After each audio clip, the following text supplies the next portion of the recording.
नमस्कार दोस्तों, स्वागत है आपका बीपीएससी स्टडी पॉइंट में। जैसा कि हमारा पॉलिटी का लेक्चर सीरीज चल रहा है, ठीक है, इसमें यह तीसरा वीडियो है। इससे पहले हमने 2 वीडियो अपलोड कर दिया है। आप अगर नहीं देखे हैं तो काइंडली जा कर के आप देखिए। अच्छा लगता है तो लाइक कीजिए, शेयर कीजिए, ठीक है ना, कमेंट कीजिए। और अगर अच्छा नहीं लगता है तो डिसलाइक कीजिए, कोई बात नहीं।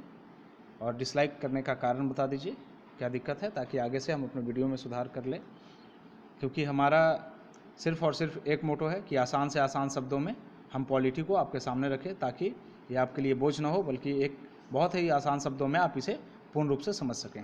ठीक है, तो चलिए आइए बिना देर किए हुए हम आगे आते हैं। इससे पहले थोड़ा सा कुछ पॉइंट को रिकॉल करते हैं। अभी तक हम 2 भाग में पढ़ रहे हैं पूरे संवैधानिक विकास को। सबसे पहला 1773 से लेकर के 1853 तक के जो कंपनी का शासन था, उसके बीच में जो भी डेवलपमेंट हुए उसके बारे में हमने पढ़ा। उसके बाद 1853 से दूसरा चरण आता है, जो ब्रिटिश क्राउन के पास में शासन चला जाता है, ठीक है ना। तो उस दूसरे चरण में हम लोगों ने 1909 तक के जो एक्ट था उसको हम लोग पढ़ लिए। इसे 1909 को लास्ट वाले जो एक्ट है उसको बोला जाता है मार्ले मिंटो सुधार, ठीक है ना। यहाँ पर लॉर्ड मिंटो जो भारत के वायसराय थे और लॉर्ड मार्ले जो थे भारत के राज्य सचिव थे, ठीक है ना। तो यहाँ पे कुछ प्रावधान हम लोग देख लेते हैं, एक बार रिकॉल कर लेते हैं। 1909 में मुस्लिम के लिए पृथक निर्वाचन प्रणाली की शुरुआत की गई, ठीक है, पहला चीज़। दूसरा, सत्येंद्र प्रसाद सिन्हा को वायसराय की कार्यकारिणी परिषद में प्रथम भारतीय विधि सदस्य के रूप में नियुक्त किया गया, ठीक है ना। उसके बाद साथ में विधान परिषद को प्रश्न पूछने का अधिकार दे दिया गया। पूरक प्रश्न आप बजट पे पूछ सकते हैं, ये सब कर सकते हैं। तो बहुत सारी ये सुधार थी, आप पिछले वीडियो को देख लिए, सारी चीज़ें क्लियर हो जाएंगी, ठीक है। चलिए, आपका स्वागत है। चलिए आगे बढ़ते हैं। अब हम लोग देखेंगे 1919, क्या देखेंगे, 1919 का मॉन्टेग्यू चेम्सफोर्ड सुधार। चलिए ठीक है, अब आइए देखते हैं हम लोग एक्चुअली इसमें करना क्या है। ये है 1919 का मॉन्टेग्यू चेम्सफोर्ड सुधार जो है वो हुआ क्या था, हमें थोड़ा सा समझने का कोशिश करते हैं, इसके मुख्य प्रावधान समझने का कोशिश करते हैं। हुआ था 1914 में विश्व युद्ध हुई, ठीक है। और विश्व युद्ध के बाद बहुत सारे चीज़ ऐसे थे कि जहाँ पे आपको प्रोविज़न, ब्रिटिश को प्रोविज़न देने की ज़रूरत पड़ गई, ठीक है ना। तो यहाँ पे ये जो मॉन्टेग्यू थे, कुछ क्वेश्चन इस तरीके से भी पूछा जाता है कि मॉन्टेग्यू कौन थे, चेम्सफोर्ड कौन थे, ठीक है ना। तो इसमें मॉन्टेग्यू जो थे वो भारत राज्य सचिव थे और चेम्सफोर्ड भारत के वायसराय थे। याद रखिएगा, जो चेम्सफोर्ड थे वो भारत के वायसराय थे, मॉन्टेग्यू भारत के राज्य सचिव थे। 20 अगस्त 1917 को ब्रिटिश सरकार द्वारा एक प्रस्ताव पारित किया गया और उसमें उन्होंने घोषणा किया कि भाई भारत को हम धीरे धीरे क्रमिक रूप से उत्तरदायी सरकार दे देंगे, आप टेंशन मत लीजिए, धीरे धीरे सब कुछ सही कर दिया जाएगा, ठीक है ना। तो इस तरीके से उन्होंने ये घोषणा किया। चलिए, इसके कुछ मुख्य प्रावधान के बारे में हम लोग समझते हैं कि मॉन्टेग्यू चेम्सफोर्ड का मुख्य प्रावधान क्या था। सबसे बड़ी प्रावधान ये थी कि केंद्र में द्विसदनात्मक व्यवस्था कर दी गई। द्विसदनात्मक कहने का मतलब आज भी हम लोग देखते हैं कि केंद्र और राज्य में द्विसदनात्मक है। एक लोकसभा है, एक क्या है, लोकसभा, और दूसरा क्या है, राज्यसभा है, ठीक है। तो ये 2 चीज़ें उस समय आई, जिसमें राज्यसभा को राज्य परिषद बोला गया और लोकसभा को विधान परिषद बोला गया। तो अब राज्यसभा का गठन हो गया, विधानसभा का गठन हो गया। अब इसमें सदस्य भी तो निर्वाचित होने चाहिए कि कितने सदस्य होंगे। तो इसके लिए राज्य परिषद के लिए 60 सदस्य नियुक्त किए गए, ठीक है ना, और 30 और विधान परिषद के लिए 144, ठीक है। तो ये 60 में से 34 सदस्य निर्वाचित होते थे और बाकी के मनोनीत होते थे। 34 क्या होते थे, निर्वाचित, बाकी मनोनीत। उसी तरीके से विधान परिषद में 144 सीटें थी टोटल, उसमें 104 सदस्य निर्वाचित होते थे और बाकी क्या होते थे, मनोनीत होते थे। बात आ गई समझ में। द्विसदनात्मक व्यवस्था हो गई, राज्य परिषद, विधान परिषद, जिस तरीके से आज हमारा लोकसभा और राज्यसभा है। चलिए, इसमें अब आगे क्या हो गया कि वायसराय, हम लोगों ने देखा था कि वायसराय की कार्यकारी जो परिषद थी उसमें 6 सदस्य थे। तो उन 6 सदस्य में पिछले में 1909 में हम लोगों ने देखा कि एक सदस्य को विधि सदस्य के रूप में सत्येंद्र सिन्हा को ऐड कर लिया गया था, भारतीय को, जो प्रथम भारतीय थे। उसके अलावा इस बार क्या कर दिया गया, बोला गया कि नहीं भैया, अब सिर्फ एक नहीं, आप 3 आदमी आ जाइए, 3 भारतीय जरूरी हो गया, ठीक है, कार्यकारी परिषद में।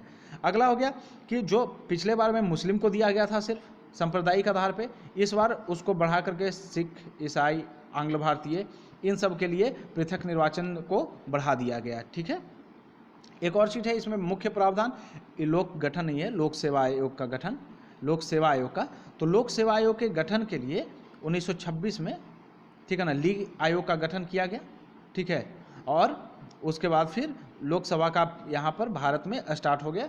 क्या बोलते हैं उसे, लोक सेवा आयोग के तहत एग्ज़ाम लेना स्टार्ट कर दिया गया। ठीक है, अब इसमें क्या है कि एक और चीज़ बताते हैं आपको। अब इतना सारा द्विसदनात्मक व्यवस्था हो गया, राज्य परिषद आ गए, विधान परिषद आ गए, इतने सीट हो गए, चुनाव होना है। इसका चुनाव कैसे होगा? तो अप्रत्यक्ष विधि से होगा। कैसे होगा? अप्रत्यक्ष विधि से। अब अप्रत्यक्ष विधि से चुनाव होगा। अब इसमें इतना सारा चुनाव होना, तो इसके चुनाव में मत कौन देगा भाई? तो मत देने के लिए आदमी देगा। कौन देगा? सिंपल सी बात है, आदमी देगा। तो आदमी कौन आदमी देगा? किसको एलिजिबल बनाया जाएगा? तो इसके 3 क्राइटेरिया था। पहला, टैक्सेशन जिसका ज़्यादा हो, जो ज़्यादा टैक्स देता है। दूसरा, जिसके पास ज़्यादा संपत्ति हो, ठीक है ना। और तीसरा, जिसके पास ज़्यादा एजुकेशन हो। तो ये 3 अधिकार, ये 3 मापदंड रखे गए जिसके आधार पर किसी को मत देने का अधिकार दिया गया। अब इसमें ये नहीं था कि सिर्फ पुरुष को ही दिया जाएगा, बल्कि महिला को भी दिया जाएगा। अब इस मापदंड पे जो भी खरा उतर जाएगा, पुरुष हो या महिला, तो हर किसी। तो इस कारण एक चीज़ हम कह सकते हैं कि इस एक्ट के तहत पहली बार महिलाओं को मत देने का अधिकार दिया गया। पहली बार महिलाओं को क्या दिया गया? मत देने का अधिकार दिया गया। और इसका आधार क्या था? इसका आधार था शिक्षा, टैक्सेशन और उसके बाद फिर संपत्ति। ठीक है, समझ में आ गई। इसके बाद पहली बार केंद्रीय बजट को राज्य बजट से अलग कर दिया गया, जैसा कि अभी भी होता है उस तरह। ये पहली बार पहले केंद्रीय बजट साथ में चलता था, एक साथ राज्य का भी निकालता था। फिर बोला गया नहीं भाई, राज्य तुम अपना संभालो खुद, हम अपना संभालेंगे। तो इस तरीके से विकेंद्रीकरण की तरफ एक कदम बढ़ाया गया। एक चलिए, ये सारी चीज़ें थे। हाँ, इसमें एक बहुत इंपॉर्टेंट चीज़ था कि प्रांतों में द्वैध शासन का व्यवस्था किया गया। प्रांत में क्या किया गया व्यवस्था? द्वैध शासन का। द्वैध शासन में करना कुछ नहीं था। एक तो सबसे पहले 1765 में हम लोग पढ़े थे कि बक्सर के युद्ध के बाद संधि हुई बंगाल के साथ में, ठीक है ना, अवध के नवाब के साथ और मुगल साम्राज्य के साथ में। और उस समय एक बंगाल में द्वैध शासन आया। तो उस द्वैध शासन में क्या किया गया कि 2 भाग में बांट दिया गया। एक आपका हो गया राजस्व वसूलने का अधिकार, जिसे दीवानी अधिकार कहते हैं, और एक हो गया न्यायिक शक्ति का या प्रशासनिक अधिकार। तो ये जो राजस्व वसूलने वाला अधिकार था वो अंग्रेज ले लिए, और जो प्रशासन का अधिकार था वो नवाब को दे दिया। तो ये द्वैध शासन की प्रणाली वहाँ पे स्टार्ट हुई। एक द्वैध शासन यहाँ पे है, तो ये अलग है। इसमें क्या किया गया, जो बहुत सारे विषय होते हैं, शिक्षा हो गया, रक्षा हो गया, स्वास्थ्य हो गया, पुलिस विभाग हो गया, इस तरीके से जितने लोक कल्याण विभाग हो गया, तो इस तरह के जितने विषय होते हैं उसमें जो इम्पोर्टेंट विषय था उसको आरक्षित विषय के अंतर्गत रखा गया। ठीक है, और जो मतलब उतना ज़्यादा इम्पोर्टेंट नहीं था उसको रखा गया हस्तांतरित विषय के अंतर्गत। जैसे रक्षा हो गया, वित्त हो गया, ये सब चीज़ें, रेलवे हो गया, ये सब जितनी भी चीज़ें हैं, ठीक है ना, जल सेना से संबंधित हो गया, सेना से संबंधित हो गया, ये सब जितने चीज़ें हैं वो आरक्षित के अंतर्गत आ गया। अब आरक्षित का विधान कौन बनाएगा? तो देखिए, आरक्षित हो या हस्तांतरित हो, ये दोनों के लिए पावर गवर्नर जनरल को ही था। किसे पावर था? गवर्नर जनरल को ही था। लेकिन आरक्षित के लिए वो क्या करता था कि अपने कार्यकारी परिषद के माध्यम से वो करता था, और हस्तांतरित विषय पर जो कानून बनाए जाते थे वो गवर्नर जनरल किसके? उन मंत्रिमंडल के समूह से ये बनाते थे जो विधान परिषद के प्रति उत्तरदायी होते थे। तो ये ध्यान रखिएगा कि आरक्षित और हस्तांतरित दोनों विषय पे कानून बनाने का अधिकार गवर्नर जनरल को ही था। आरक्षित विषय में वो अपने विधान परिषद कार्यकारी परिषद के सदस्य के सहयोग से बनाते थे, और इसमें विधान परिषद के सहयोग से बनाते थे। ठीक है, ये बातें समझ में, आई होप समझ में आ गई होगी। उसके बाद ये भारतीय जो 1909 का अधिवेशन, सुधार था, इस सुधार के क्या विकास हुए, क्या इसका आउटकम रहा, इसका क्या प्रभाव रहा, हाँ सही प्रभाव डाला या नहीं डाला, ये सब सारी चीज़ों को अध्ययन करने के लिए एक वैधानिक आयोग के गठन करने का प्रावधान किया गया था। कब प्रावधान किया गया था? तो 10 साल बाद, मतलब 1919 में ये आया, तो अब अगला भाई 1929 में एक वैधानिक आयोग का गठन करना था जो इसके प्रभाव को पढ़ता और उसे अध्ययन करता कि क्या ये सक्सेसफुल रहा, नहीं रहा, इसके क्या इफेक्ट आए। ठीक है ना, जिसे हम लोग कहते हैं साइमन आयोग। उसे क्या कहते हैं? Simon commission. ये 7 सदस्यीय एक कमेटी थी, ठीक है, जो पूर्ण रूप से अंग्रेजों की कमेटी थी। यहाँ पर एक भी भारतीय सदस्य नहीं थे। इस कारण इसका विरोध भी हुआ।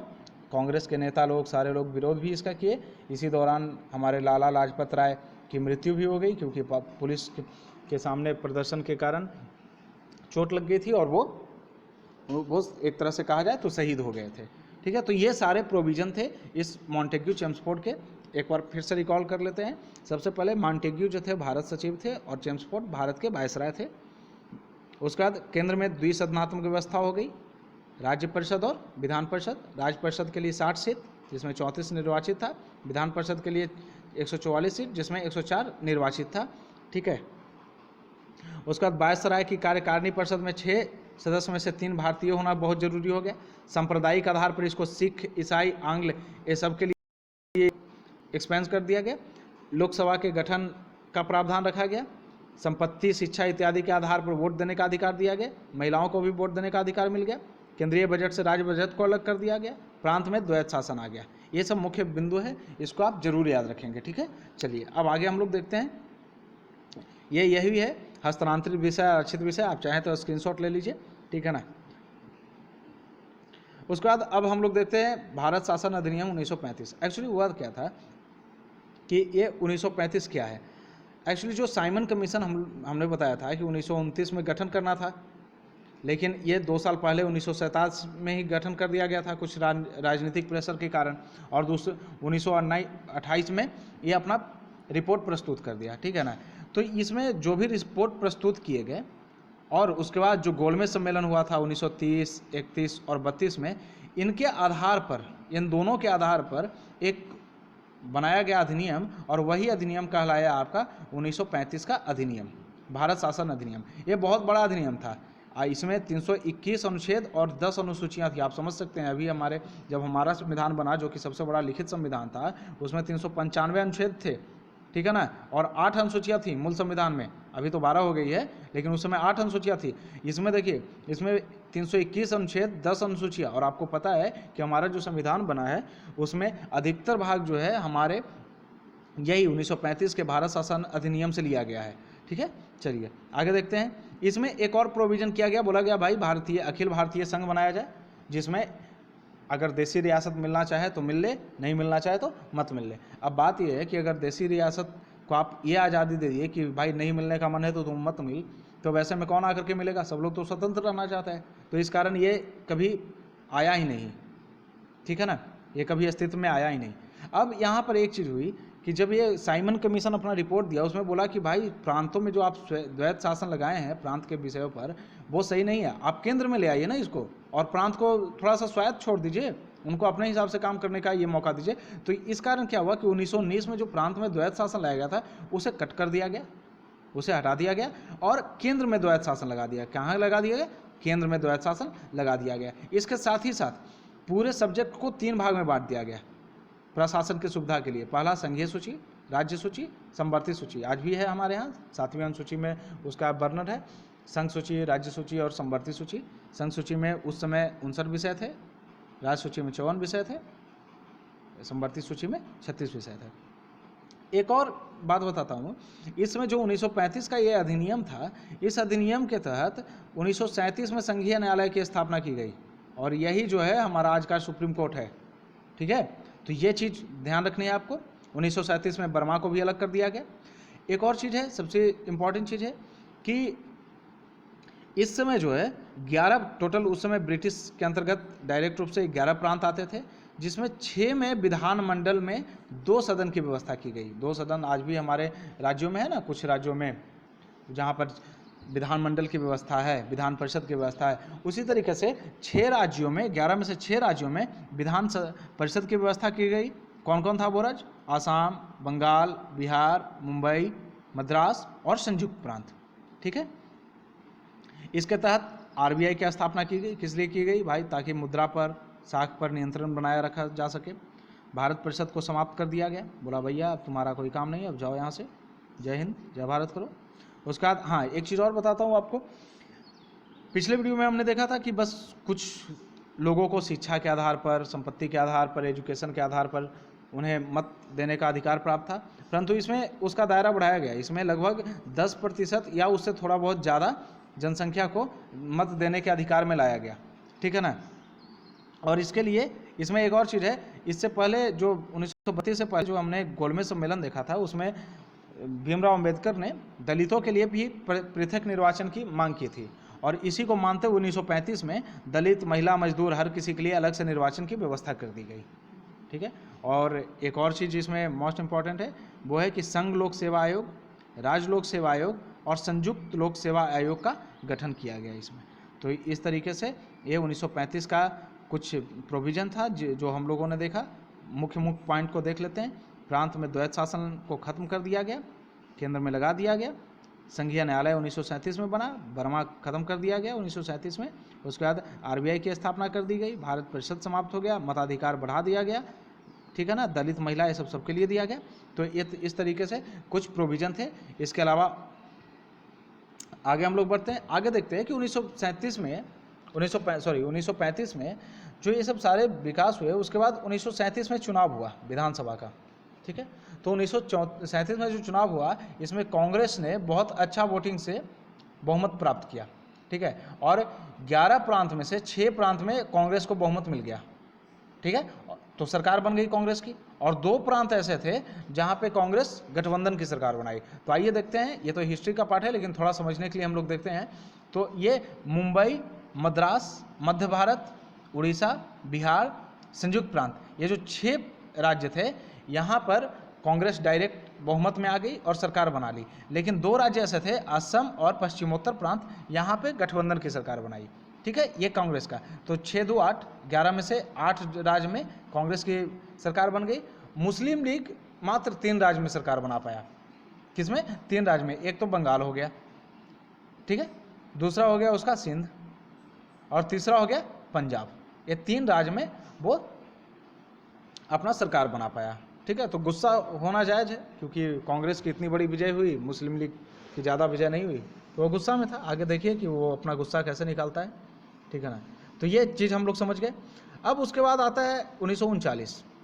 1939 में क्या होता है कि विश्व युद्ध चालू हो जाता है, सेकेंड वर्ल्ड वार, हम लोग जानते हैं। और उसमें ब्रिटिश लोग जो है वो बिना किसी भारतीय से सलाह लिए, बिना कांग्रेस से सलाह लिए, वो भारत को विश्व युद्ध में शामिल कर देता है। अब इस चक्कर में जितने भी कांग्रेस के नेता थे वो गुस्सा हो गए, बोले यार क्या भारत हमारा है और तुम बिना हमसे पूछे हुए हमें शामिल कर दिए, ये क्या बात हो गई? अरे एक बार बात तो कर लिए होते, हम तो ऐसे भी सद्भाव की भावना रखते हैं, तुम्हारी मदद कर ही देते, लेकिन एक बार पूछते तो सही। इस कारण वो गुस्सा हो गए और गुस्सा में आकर के मंत्रिमंडल से इस्तीफा दे दिए। अक्टूबर 1939 में ये मंत्रिमंडल से क्या कर दिए? इस्तीफा दे दिए। बोले भैया हमको न रहना है, तुम अपना शासन खुद ही संभालो, ठीक है। अब इस इस्तीफा के कारण मुस्लिम लीग को बड़ा मजा आया, बोला यार अब तो हम मुक्त हो गए। और 22 दिसंबर 1939 को मुक्ति दिवस मनाया गया मुस्लिम लीग के द्वारा। बोला हम तो अब भाई आज़ाद हो गए, अब तो हम शहंशाह हैं, ठीक है ना। उसके बाद ये सारी चीज़ें हुई, स्थिति तो बिकराल हो गई थी, ठीक है। तो 8 अगस्त 1940 को विंस्टन चर्चिल, उस समय ब्रिटेन का प्रधानमंत्री कौन था? विंस्टन चर्चिल, याद रखिएगा। विंस्टन चर्चिल उस समय कई बार पूछ देता है कि करो या मरो आंदोलन के समय में ब्रिटेन का प्रधानमंत्री कौन था? तो 1942 के समय भी विंस्टन चर्चिल था। तो ये विंस्टन चर्चिल जो था वो बोला क्रिप्स मिशन एक भेजा, बोला यार जाओ यार थोड़ा देख लो उधर क्या सिस्टम चल रहा है, ये लोग इतना हंगामा कर रखा है तो थोड़ा बहुत देख लो। तो वो क्रिप्स मिशन आ गया, ये सॉरी अगस्त प्रस्ताव आ गया, क्रिप्स मिशन नहीं, अगस्त प्रस्ताव आया। तो अगस्त प्रस्ताव में एक्चुअली क्या था कि कुछ प्रोविज़न था, वही तुष्टीकरण वाली प्रोविज़न कि भैया आप हमारी मदद कीजिए, हम आपकी मदद करेंगे। तो वो हमसे मदद क्या लेना चाह रहे थे? बोल रहे थे भैया द्वितीय विश्व युद्ध में मदद कर दो यार, तुम्हारी मदद नहीं होगी तो हम कैसे, आगे तो भारतीयों को मारने के लिए भेजेंगे ना, तो हमारी मदद कर लो। अब वो मदद क्या करने वाले थे? बोले यार तुम डोमिनियन स्टेटस का ले लो ना, जो तुम हमेशा डोमिनियन स्टेटस करते रहते थे, चलो हम देने के लिए तैयार हुए, जाओ मांगो हम देते हैं। मोगेम्बो खुश हुआ, ठीक है। अब बात ये थी कि भैया जो जिस डोमिनियन स्टेटस की पहले बात की जाती थी अब तो वो मांग ही नहीं रही, अब तो पूर्ण स्वाधीनता की बात रह गई, ठीक है ना। अब डोमिनियन स्टेटस का मतलब हो गया कि आपको हम उत्तरदायी सरकार की व्यवस्था करवा देंगे, आप रखिए अपना उत्तरदायी सरकार, अपना सरकार चलाइए, लेकिन आप हमारे डोमिनियन रहिएगा, मतलब आप रहिएगा ब्रिटेन के अंदर, भले सरकार आप चलाइए। अब इस चीज़ की ज़रूरत किसको थी? ये तो कांग्रेस कब का ही ख़त्म कर चुका था कि नहीं भैया अब तो हमको डोमिनियन चाहिए नहीं चाहिए, ठीक है। चलो तो इसमें के कुछ प्रमुख बातों को देख लेते हैं कि पहला डोमिनियन स्टेटस की बात थी, दूसरा बोला गया कि युद्ध परामर्श समिति, जो आपसे बिना पूछे हुए हम युद्ध में भाग ले दिए थे, वो चलो यार गलती हो गई माफ़ कर दो, अब हम आगे युद्ध परामर्श समिति का गठन करते हैं, उसमें आप भी आ जाओ और आप बताओ कि कैसे क्या करना है। ठीक है। फिर बोले कि कार्यकारिणी परिषद में जो है अब भारतीय का संख्या बढ़ा देंगे। भाई खुश हो जाए यार, तुम आ जा, उधर भी कर देते हैं तेरा कल्याण। और चल इतना से काम नहीं चलता है तो चल द्वितीय विश्व युद्ध जब खत्म हो जाएगा उस समय संविधान सभा का गठन कर देंगे, अब तो आजा मेरे भाई। इस तरीके से अंग्रेज भारतीयों का सहयोग प्राप्त करने की कोशिश करने लगे। सिर्फ भारतीयों का नहीं, यहाँ अल्पसंख्यकों मुस्लिमों को भी तुष्टीकरण की राजनीति के साथ तुष्टीकरण करने लगे। उसमें क्या बोला कि यार तू लोग तो अल्पसंख्यक है, तू लोग टेंशन न ले, तू लोग के साथ में किसी तरह का अन्याय न किया जाएगा, अगर तुम लोग कोई चीज़ चाहोगे तभी करेंगे। तो उसके हितों का भी ख्याल रखा गया। अब इन तरह का सारा प्रोविज़न था। अब आप बताइए, मुस्लिम अल्पसंख्यक थे तो मुस्लिम तो ये चीज़ सुन करके कि भाई हमारे बिना तो कुछ होगा ही नहीं, बड़ा खुश हो गए, बहुत मज़ा आया उनको, बोले अरे वाह क्या बात है, ठीक है ना। लेकिन उनको वो भी इसको अस्वीकार कर दिए। इस चीज़ पर तो खुश हो गए कि नहीं ये अच्छी बात है, लेकिन किस चीज़ पर अस्वीकार कर दिए, क्योंकि इसमें पाकिस्तान बनाने की बात ही नहीं की गई, इसमें कोई पाकिस्तान की बात नहीं स्वीकार की गई। अब इस चक्कर में मुस्लिम लीग भी उसको ख़त्म कर दिया और डोमिनियन स्टेटस के चक्कर में हमारे कांग्रेस भी इसको अस्वीकार कर दिया। तो अगस्त प्रस्ताव हो गया फेल। अब उसके बाद आता है क्रिप्स मिशन। विंस्टन चर्चिल प्रधानमंत्री थे।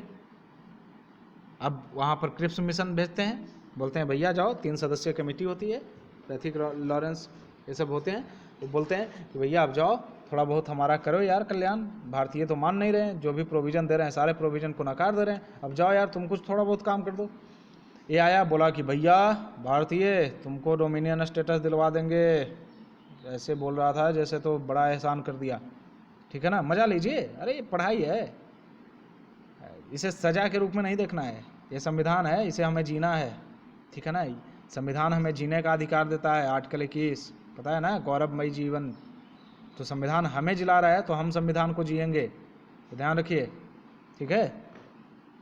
उसके बाद क्रिप्स मिशन में क्या बोला, बोला भाई जी अगर आप तृतीय नहीं द्वितीय होगा, बोला कि भाई तुम मेरा सहायता कर दो यार, उसके बाद द्वितीय विश्व युद्ध के बाद एक संविधान सभा का गठन कर लेना। अब देखिए अगस्त प्रस्ताव में भी संविधान सभा के गठन की बात की गई थी, इसमें भी की गई, तो दोनों में अंतर क्या था, अंतर ये था कि उसमें उतना क्लियर नहीं बताया गया था कि संविधान सभा में कौन क्या होगा, संरचना क्या होगा, इसमें थोड़ा क्लियर करने का कोशिश किया गया। उसमें बोला गया कि भाई देखो संविधान सभा जो गठन करेंगे तो उसमें सरकार के कोई सदस्य नहीं होंगे, तो टेंशन ना लो, और सीधे यहाँ प्रांतीय व्यवस्थापिका के विधायिका के सदस्य होंगे और कुछ राजाओं द्वारा मनोनीत होंगे, मतलब देशी रियासतों द्वारा मनोनीत होंगे, तो ये आप लोगों की सरकार होगी, आप लोगों का संविधान सभा होगा, ठीक है। और लेकिन एक चीज़ वो बोल दिए कि प्रांत और रियासत जो है वो संविधान माने या ना माने ये उनके ऊपर है, हम उनको बाध्य नहीं करेंगे कि आपको मानना ही मानना है। अब ये सब प्रावधान था, डोमिनियन स्टेटस वही घिसा पीटा, यहाँ पर यह भी दे दिया कि रियासत को भाई माने या ना माने कोई बाध्य नहीं।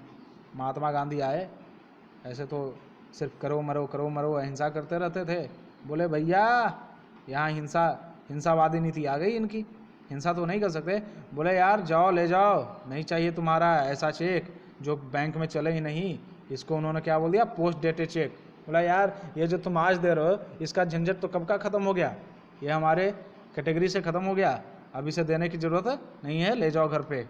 इस तरीके से क्रिप्स मिशन भी क्या हो गया, फेल। अब हम लोग आगे देखते हैं अब क्या हो गया। अब आ गया समय 1945। 1940 का अगस्त प्रस्ताव फेल हो गया, 42 का क्रिप्स मिशन फेल हो गया, अब आ गया 1945। अब आप जान रहे हैं कि द्वितीय विश्व युद्ध जो है अपने शबाब पर था, शबाब पर कहाँ, वो तो 1942 में था, 1945 में तो ख़त्म होने वाला है जी, क्या आप लोग भी थोड़ा ध्यान दीजिए, सॉरी। तो ये जो है अपने अंतिम चरण की तरफ बढ़ रहा था द्वितीय विश्व युद्ध, लेकिन फिर भी आप तो जानते हैं कि जापान उस समय बहुत बड़ी शक्ति के रूप में निकल करके आई, ब्रिटेन मित्र राष्ट्र की स्थिति बहुत ख़राब हो चुकी थी, अमेरिका रूस ये सब का भी दबाव आ रहा था कि भाई भारत को हटाओ, एक तो इधर हार रहे हो, दोबारा उधर भारत में काहे दंगा फसाद करवा रहे हो, ख़त्म करो इसको, ठीक है ना। और दूसरी तरफ जापान लग रहा था ऐसे ब्रिटिश को कि जापान जो है वो भारत पर आक्रमण कर देगा।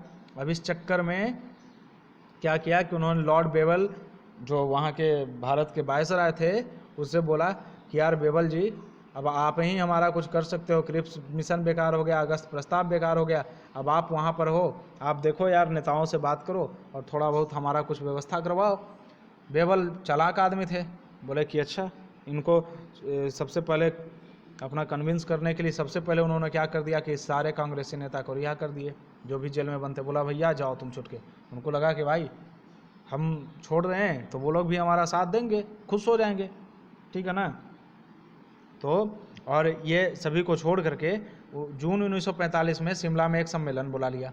बोला कांग्रेस तू भी आ जा, मुस्लिम लीग तू भी आ जा, बाकी पार्टियां जो भी है वो सब आ जा यार, एक बार थोड़ा सा बात कर लेते हैं, ठीक है ना। लंदन जाने की ज़रूरत नहीं है, अभी राउंड टेबल कॉन्फ्रेंस शिमला में ही कर लेते हैं। वैसे भी जून में गर्मी बहुत होती है, शिमला में तो मज़ा ही आ रहा होगा उन लोगों को, ठंडा ठंडा, लोग हनीमून मनाने के लिए जाते हैं शिमला, है ना, तो मज़ा आ रहा होगा। चलिए देखते हैं आगे क्या होता है। वहाँ पर एक योजना बनाए बेबल, बोले कि भाई एक काम करो, वायसराय और चीफ इन कमांडर को छोड़ के सारा कार्यकारिणी परिषद तुम ही रख लो, पूरा भारतीय को दे दिया जाए, सिर्फ वायसराय रहेंगे और चीफ इन कमांडर जो है वो अंग्रेज रहेंगे, बाकी सारे भारतीय को मिल जाए। परिषद में हिंदू और मुस्लिम की संख्या समान हो। देखिए हिंदू और मुस्लिम की संख्या समान होना जायज़ नहीं था, क्योंकि हिंदू ज़्यादा है भारत में और मुस्लिम कम है, ठीक है ना। फिर भी कांग्रेस मान लिया, बोला चलो कोई बात नहीं यार, ख़त्म करो इस सिस्टम को। लेकिन यहाँ पे मुस्लिम लीग को दिक्कत हो गई। मुस्लिम लीग को दिक्कत क्या हुई? मुस्लिम लोग बोला कि यार मुसलमान तो होगा, पर मुसलमान सारे कहाँ से होंगे? सारे मुसलमान मुस्लिम लीग से होने चाहिए, किसी अन्य पार्टी से मुसलमान का चुनाव नहीं होना चाहिए। अब इस बात पे कांग्रेस आके अड़ गया, बोला नहीं ऐसे कैसे होगा, कांग्रेस में भी तो बहुत सारे मुसलमान हैं, कांग्रेस में सिख भी हैं, आंग्ल नेता भी हैं, बहुत सारे हैं, अलग अलग समूह का प्रतिनिधित्व करते हैं, तो ऐसे कैसे होगा कि मुस्लिम सिर्फ आप ही के पास चले जाएंगे? ये गलत है, ये नहीं होगा। अब इस चक्कर में, इस विरोध के कारण बेबल योजना भी क्या हो गया? फेल। अगस्त प्रस्ताव fail, Cripps mission fail, Wavell योजना फेल। अब तो झंझट ही झंझट हो गया भाई, ठीक है, बात समझ में आ रही है ना, ये कैसे कैसे क्रमिक विकास कैसे चल रहा है, समझिए, ठीक है। अब उसके बाद आता है कैबिनेट मिशन, ये बहुत ही महत्वपूर्ण है। कैबिनेट मिशन 1946 का, क्या है ये? कैबिनेट मिशन 1946 का। इसमें क्या किया गया? Sir Pethick Lawrence, Stafford Cripps, AV Alexander, ये तीनों को यहाँ पर भेजा गया। चलिए एक और यहाँ पे सुधार सबसे बड़ा चीज़ हुआ कि अभी तक विंस्टन चर्चिल थे प्रधानमंत्री, अब वहाँ चुनाव हो गया, कौन आ गए? क्लेमेंट एटली। यही भारत के आज़ादी के समय थे, कई एग्जाम में पूछा गया, ध्यान रखिएगा, क्लेमेंट एटली प्रधानमंत्री वहाँ बदल गए, सरकार बदल गई, उदारवादी पार्टी की सरकार बन गई वहाँ पे। अब ये बोले, ये थोड़ा सा भारत के प्रति इनका रुख अच्छा था, सॉफ्ट नेचर के थे, ये बोले कैबिनेट मिशन भेज दिए, 3 लोगों का एक समूह गठित किए, बोले कि भाई लॉरेंस भाई, क्रिप्स भाई, अलेक्जेंडर भाई, चल यार पिछला सारा चीज़ तो ख़त्म हो गया, इस बार ऐसा कुछ करके आ, जादू करके आ, ठीक है ना, कि जिससे भारतीयों को तू मना ले, और छोड़ो यार ये झंझट, मार काट सब कुछ ख़त्म करो, जाओ यार दे दो उसको, जीने दो भारतीयों को, 200 साल तो हम लोग ऐश कर ही लिए ना, अब दे दो उसे। अब ये इनका मेन काम था, जो कैबिनेट मिशन आया, ये इनका मेन काम था कि भाई संविधान सभा के गठन संबंधित प्रावधान और जल्दी से जल्दी भारत को सत्ता दे दिया जाए। इसमें मुख्य प्रावधान क्या था? बोला गया कि ब्रिटिश भारत और देसी रियासत को मिलाकर के एक भारतीय संघ का निर्माण किया जाए, संघ के पास अपनी कार्यपालिका विधायिका हो, मतलब खुद से अपना काम करे, ठीक है ना, कानून बनाए, सब कुछ करे। भारत पर ब्रिटिश सरकार के प्रभुत्व को समाप्त कर दिया गया, मतलब अब भारत स्वयं एक संप्रभु राष्ट्र होगा। संप्रभु कहने का मतलब उसे बाहरी और आंतरिक मामला में निर्णय लेने का खुद अधिकार होगा। लेकिन एक यहाँ पे गड़बड़ हो गई। वो गड़बड़ क्या थी? वो गड़बड़ ये थी कि रियासत को उन्होंने बोल दिया कि भाई तुम संघ में मिलो या ना मिलो, सनम तुम मिलो ना मिलो तुम्हारी मर्जी, ठीक है ना। तो उसी तरीके से रियासत को छूट हो गई कि भैया तुम मिलना है तो मिल जाओ, नहीं मिलना है तो स्वतंत्र रह लो, और ये गड़बड़ चीज़ था, ऐसा सही नहीं था। लेकिन उन्होंने बोल दिया कि नहीं ऐसा ही होगा, ऐसा ही किया जाएगा, ठीक है ना। फिर बोला गया कि संविधान निर्माण के लिए भाई संविधान सभा का भी निर्माण किया जाएगा, ठीक है। बोले ठीक है, ओके, लेकिन संविधान का जो सभा का निर्वाचन होगा वो कैसे होगा? तो उसके लिए बताया कि अप्रत्यक्ष निधि से होना चाहिए, अप्रत्यक्ष निर्वाचन से। अप्रत्यक्ष का मतलब क्या हुआ? जनता डायरेक्ट उसमें नहीं चुनेगी, अलग अलग जो प्रांत है उसके विधानमंडल से सदस्य चुन करके आएंगे, डायरेक्ट जनता द्वारा चुन करके, आप प्रत्यक्ष और प्रत्यक्ष का मतलब तो आपको पता ही होगा। प्रत्यक्ष का मतलब जब जनता सीधे चुनती है, जैसे मुखिया का चुनाव हो गया, ठीक है ना, MP MLA का चुनाव हो गया। और अप्रत्यक्ष का मतलब जैसे CM का चुनाव हो गया, उसके बाद फिर प्रधानमंत्री का चुनाव हो गया, राष्ट्रपति का चुनाव हो गया, उपराष्ट्रपति का चुनाव हो गया। वहाँ पर डायरेक्ट जनता भाग नहीं लेती है। तो यही बात यहाँ पे हो गई। अप्रत्यक्ष बोला गया कि भाई केंद्र में अंतरिम सरकार का भी गठन कर देंगे, कोई बात नहीं, ठीक है। और उसके बाद फिर बोला गया कि इतने सारे ये प्रोविज़न थे। क्या क्या प्रोविज़न थे? भारत संघ का एक निर्माण किया जाएगा, ब्रिटिश भारत और रियासत मिला करके, अपनी कार्यपालिका विधायिका होगी, ब्रिटिश संप्रभुता खत्म हो गया, रियासत को छूट होगा कि वो मिले ना मिले, ठीक है ना। उसके बाद संविधान सभा के लिए निर्वाचन किया जाएगा, प्रत्येक 10 लाख की जनसंख्या पे एक सीट का निर्वाचन होगा, याद रखिएगा, कई क्वेश्चन में पूछा जाता है। और केंद्र में अंतरिम सरकार का, जब तक के संविधान सभा बन नहीं जाए और एक सही, अंतरिम का मतलब क्या होता है? अंतरिम क्या होता है कि कुछ समय के लिए अस्थायी, जैसे अंतरिम बजट, जब कहीं चुनाव होता है उस समय अंतरिम बजट लाया जाता है, कुछ समय के लिए अस्थायी रूप से सरकार का गठन, तो ये हो गया अंतरिम सरकार। और चलिए, इतने प्रोविजन थे। इसमें क्या हुआ क्या कि कांग्रेस और मुस्लिम लीग दोनों बोला कि भाई ओके है, ठीक है, चलिए आप संविधान सभा का निर्माण करवाइए, भारत हमारा हो जाएगा पूर्ण रूप से, पूर्ण स्वतंत्रता अब हमको मिल गया, कोई दिक्कत नहीं, कोई झंझट नहीं। शुरू में तो कांग्रेस और मुस्लिम लीग दोनों इसको स्वीकार कर लिया, लेकिन बाद में मुस्लिम लीग इसको अस्वीकार कर दिया। क्या कर दिया?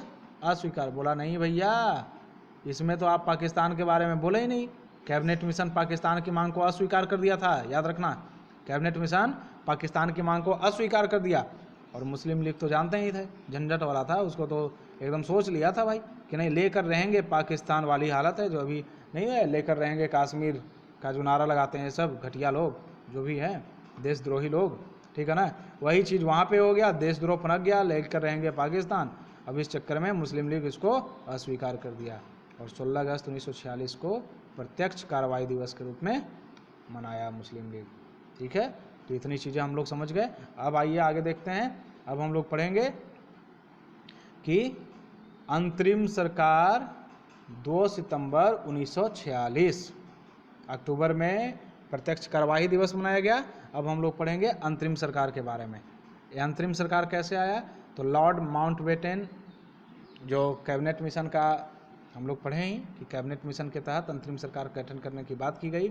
इसमें एक चीज़ ध्यान दीजिएगा कि जो अंतरिम सरकार का गठन हुआ वो जवाहरलाल नेहरू के अध्यक्षता में हुआ, लेकिन वो भारतीय अध्यक्ष थे, जो मेन अध्यक्ष थे वो लॉर्ड माउंटबेटन थे। अगर कोई बोलेगा कि अंतरिम सरकार का मेन अध्यक्ष कौन था या इसके किसके अध्यक्षता में गठन हुआ, तो लॉर्ड माउंटबेटन। वहाँ पर जवाहरलाल नेहरू सिर्फ और सिर्फ उपाध्यक्ष थे, याद रखिएगा। कुल सदस्य कितने थे? 13। शुरू में सदस्य कितने थे? 13, पूरे के पूरे कांग्रेस के थे। शुरू में तो आपको बताए थे कि मुस्लिम लीग जो था इसको अस्वीकार कर दिया, लेकिन बाद में मुस्लिम लीग का मन हुआ कि नहीं भैया हम भी चलते हैं, इसमें भाग ले लेते हैं। अब आपको पता है वो क्यों आना चाह रहा था? ऐसा थोड़े था कि वो स्वीकार कर लिया, नहीं, वो बस इसलिए आना चाह रहा था कि हम जब संविधान सभा में शामिल हो जाएंगे तो वहाँ हंगामा करेंगे और वहाँ अपनी पाकिस्तान के मांग को पुरजोर तरीके से मांग रखेंगे, और वो कार्यवाही में स्थगित करने के लिए और विरोध उत्पन्न करने के लिए सिर्फ और सिर्फ मुस्लिम लोग यहाँ आना चाह रहे थे। तो अब भाई 13 सदस्यीय तो कमेटी सरकार बन चुकी थी, उसमें अब कैसे होगा? तो क्या किया गया कि 26 अक्टूबर को मुस्लिम लीग बोला कि भैया हम भी आएंगे। तो कांग्रेस तो अच्छे थे यार, ऐसे भी कांग्रेस सही ही रहा है, ठीक है ना। तो बोला कि भाई आ जाओ, स्वागत है, हिंदू मुस्लिम सिख ईसाई आपस में सब भाई भाई, बुला लिया, बुला आ जाओ। उसमें बेचारे क्या किए कांग्रेस, 3 सदस्य जो इसके थे, सैयद अहमद, सैयद अली, शरद चंद्र बोस और सफत अहमद, ये तीनों को हटा दिए। बोले भाई सॉरी यार, माफ़ करना, अब ये आ गया है, वो कहते हैं ना अतिथि देवो भव, ये तो अतिथि है, ये बाहर से आ गया है, तो भाई थोड़ा सा तुम मैनेज कर लो यार, इसको सरकार में डाल देते हैं। तो 13 थे, 13 में से 3 को हटा दिया, अब बच गया 10 और प्लस 5 मुस्लिम लीग से ले लिया, अब टोटल हो गया 15। तो अगर कोई बोलेगा कि अंतरिम सरकार में कितने सदस्य थे, तो 15 सदस्य। शुरू में 13 कांग्रेस के, 3 हटा दिए, 5 मुस्लिम लीग के जोड़ दिए, ठीक है, बात आ गई समझ में।